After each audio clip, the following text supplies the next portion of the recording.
बहुत बड़ी ज्यादती की है। क्योंकि जब पाकिस्तान बैटिंग करने आता है, इनके टॉप 3 बैट्समैन जो कि पाकिस्तान की बैकबोन आप कह लें, फखर जमान, मोहम्मद रिजवान एंड बाबर आजम, वो आते हैं, जस्ट सलाम दुआ करके वापस पवेलियन चले जाते हैं। क्योंकि जब पाकिस्तान की बैटिंग थी ना, तब पीसीबी ने पिच बनाई थी बॉलिंग पिच। क्योंकि हमारे बैट्समैन आते थे, मुंह दिखाते थे, चले जाते थे। और उसके बाद आगा साहब आते हैं, 42 बॉल पे उनका स्कोर था 6 एंड 7 ओवर्स डॉट करने के बाद उनके बैट से आती है पहली बाउंड्री। और जैसे ही बाद में फिर साउथ अफ्रीका बैटिंग करने आती है, शायद मुझे लगता है कि पीसीबी ने जो इनिंग ब्रेक होती है ना, उसके दौरान पिच को बैटिंग पिच कर दिया था। क्योंकि हमारे बॉलर्स एक बैट्समैन भी नहीं पकड़ पा रहे, उनका कोई ऐसा बैट्समैन नहीं है उनका जो खेला ना हो।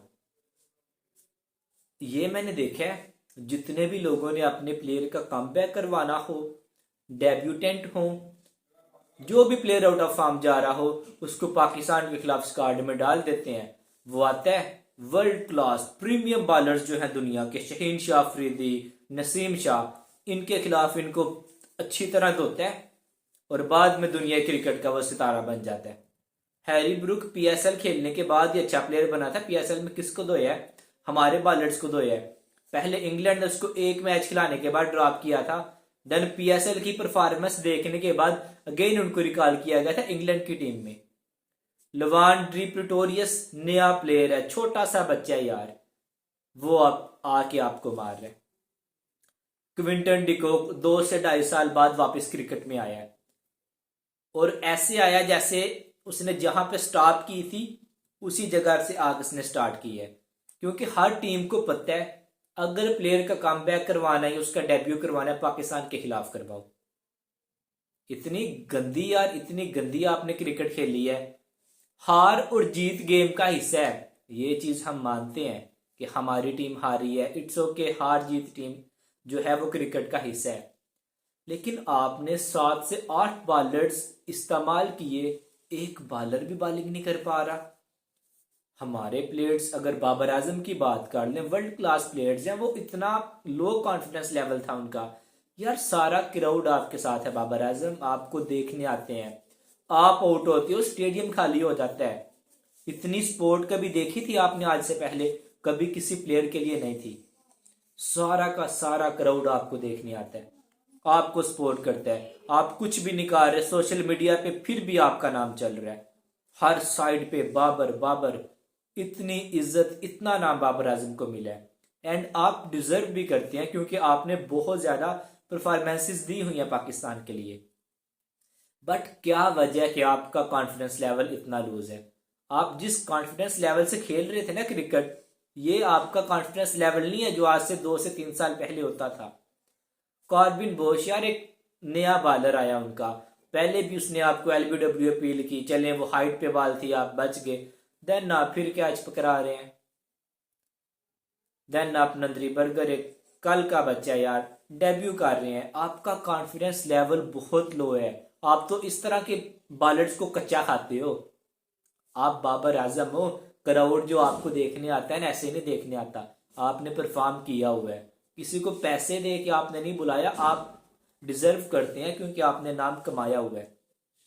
लेकिन बहुत गंदी क्रिकेट, किसी एक बॉलर ने भी, सवाए वसीम जूनियर, उनको पहले ओवर में, पहले दूसरे ओवर में स्कोर अच्छा लगा था, देन उन्होंने कंट्रोल किया एंड बहुत अच्छी बॉलिंग की। क्या पेस थी, क्या स्विंग था, टोटली अनप्लेएबल थे। एक विकेट भी ली, इतने लंबे अरसे के बाद आप बार बार बाहर बैठे, आपको स्क्वाड में लिया जाए, आप पवेलियन में बैठे रहें, आपको लिया जाए, आप फिर बैठे रहें, पानी पिलाते रहें, जब इतने अरसे के बाद आपको मौका मिले, एंड लिटरली आपने बहुत अच्छा परफॉर्म किया। बट अनफॉर्चुनेटली हमारे प्रीमियम बॉलर्स एंड उनके अलावा नसीम शाह वगैरह जो भी हमारे बॉलर्स हैं, जरा मैं आपको एक दफा स्टैट्स उनके बता दूं।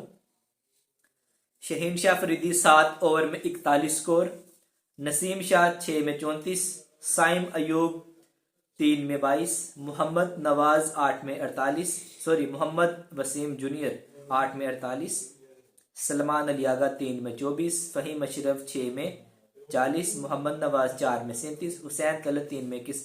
आपने कितने बॉलर इस्तेमाल किए हैं? तो आपने 8 बॉलर से बॉलिंग करवाई है, 8 बॉलर इस्तेमाल किए हैं।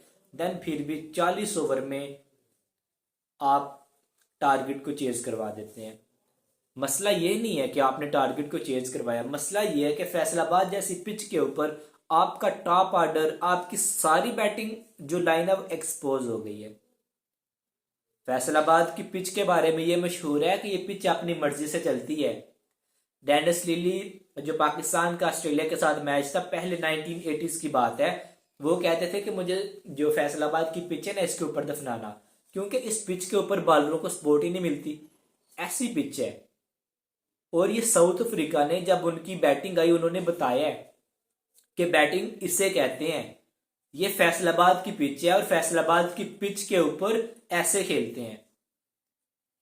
हमारे 2-3 बैट्समैन आए हैं, आते आउट होकर चले गए हैं। आगा साहब आए हैं, उन्होंने टेस्ट क्रिकेट शुरू कर दी है। आप भी एक्सपोज हुए हैं, बाबर आजम आप भी टोटली कॉन्फिडेंस लो था। फखर जमान बिल्कुल कुछ नहीं किया, मोहम्मद रिजवान आप भी। यार फैसलाबाद जैसी पिच के ऊपर आप जो 4 से 5 हमारी टीम की बैकबोन समझे जाते हैं, आप सब ने कुछ नहीं किया। सो ये समझ नहीं आ रही कि फैसलाबाद जैसी पिच के ऊपर आपकी ये परफॉर्मेंस है। एंड साउथ अफ्रीका की भी बी टीम है, कौन है उनके पास? मार्करम नहीं है, बहुमा नहीं है, रबाडा नहीं है, उनके पास महाराज नहीं है, कौन है उनके पास? उनके पास स्टब्स नहीं है। सब अच्छे प्लेयर्स उन्होंने आपके खिलाफ तो रखा ही नहीं है। आप इस तरह की टीम से आप हार रहे हैं। क्विंटन डिकॉक वो भी कम बैक कर रहे हैं। लवान ड्रीपिटोरियस यंग है। टोनी डिजोर्जी कोई उतना, उनका इतना ज्यादा एक्सपीरियंस नहीं है। उनके अलावा डीवल्ड ब्रीविस वो भी नहीं आए हैं। 2-3 तो ऐसे नाम है याद भी नहीं होते। टोटली नए चेहरे हैं, सब के सब नए चेहरे हैं। नंदरी बर्गर न्यू, कार्बिन बोश न्यू, एक नेगीडी है, उसके पास एक्सपीरियंस है, बाकी सारी की सारी टीम उनकी यंग है और आप उनके सामने एक्सपोज हो रहे हैं। आप पाकिस्तान की टीम है, हमारी टीम। आप चले जाए ना, आज से 30 से 40 साल पहले हर चीज में बेस्ट थी, हारते ही नहीं थे यार। क्रिकेट ये नहीं ग्राउंड में चले जाओ, बल्ला पकड़ लो, बॉल पकड़ लो, क्रिकेट खेलो। क्रिकेट बैट बॉल पकड़ने से ज्यादा जो है ना जिगरे से खेली जाती है। तो चलें, हमारी एक्सपेक्टेशंस जब होती हैं कि हमने छोड़ना ही नहीं अगली टीम को, तब आप लोगों ने टोटली एक्सपेक्टेशंस के ऊपर पानी फेरना है। फर्स्ट मैच जीतने के बाद यही जहन में था कि हमारे बॉयज में बहुत कॉन्फिडेंस है, जीते हैं, कॉन्फिडेंस के साथ जाएंगे, टोटली डोमिनेट करेंगे एंड हम सीरीज सेकंड ओडीआई में ही जीत जाएंगे। लेकिन सस्पेंस क्रिएट करना शुरू से पाकिस्तान के, मतलब शायद एक एसओपीज जो टीम की हैं उसके अंदर एक ये एसओपी हो कि सस्पेंस क्रिएट करना है। अगर सेकंड ओडीआई जीत जाता, सीरीज हमारी होती, सस्पेंस खत्म हो जाता ना। अभी फाइनल है, क्राउड आएगा, ठीक है, सस्पेंस बनाना था। तो बहुत गंदी परफॉर्मेंस रही है, बहुत गंदा परफॉर्म किया है। एंड स्पेशली बाबर आजम, आप यार किस चीज की वजह से आपका कॉन्फिडेंस लो हो रहा है, इस बात की समझ नहीं आ रही। हर जगह पे आपको सपोर्ट मिलती है। मेरे YouTube चैनल में 90% तो आपकी सपोर्ट में वीडियोस बनाई हुई हैं। हर जगह पे आपकी सपोर्ट है, लेकिन इतना लो कॉन्फिडेंस। एटलीस्ट आप अपने कॉन्फिडेंस को बूस्ट अप करें। आपसे कोई प्लेयर नहीं है, लेकिन अगर आप टोटली फ्लॉप हो रहे हैं, जस्ट लैक ऑफ कॉन्फिडेंस, आपका अपनी शॉट्स के ऊपर कंट्रोल ही नहीं है। आप अभी बार बार पैड्स पे फंस रहे हैं, बार बार बाबर आजम पैड्स पे फंस रहे हैं, बार बार।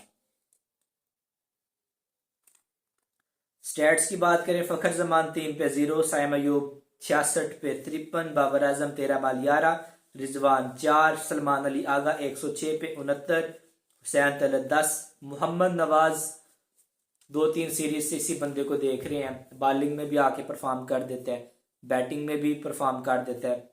फ़हीम अशरफ भी अच्छा परफॉर्म कर रहे हैं। एंड सबसे बड़ी बात, जब आपने वसीम जूनियर के मैच में खिलाया ना, आपको एटलीस्ट इतना समझ आ गया होगा कि जो हम इसे लगातार 2 से 3 सीरीज के अंदर जस्ट बेंच पे बिठा रहे हैं ना, हमने गलती की है। जैसा कि फ़हीम अशरफ को आप लोगों ने ओवर्स नहीं दिए थे, T20 सीरीज की बात कर रहा हूँ, देन आपने ओवर्स दिए एंड दोनों मैचेस में फ़हीम अशरफ ने बहुत कमाल की परफॉर्मेंस दी थी and player of the series भी फ़हीम अशरफ को मिला था। सो कल फाइनली है हमारा third ODI match and final match. Faisalabad की पिच है एंड उम्मीद की जा रही है कि अभी हमारे बैटर्स फैसलाबाद की पिच समझ के खेलेंगे। ये कोई श्रीलंका या बांग्लादेश की पिचेस नहीं है जो बहुत ज़्यादा स्लो हैं, स्पिन ट्रैक है, आपको समझ नहीं आती। एंड होप सो कि थर्ड ओडीआई हम जीत के इंशाल्लाह ये सीरीज भी जीतेंगे।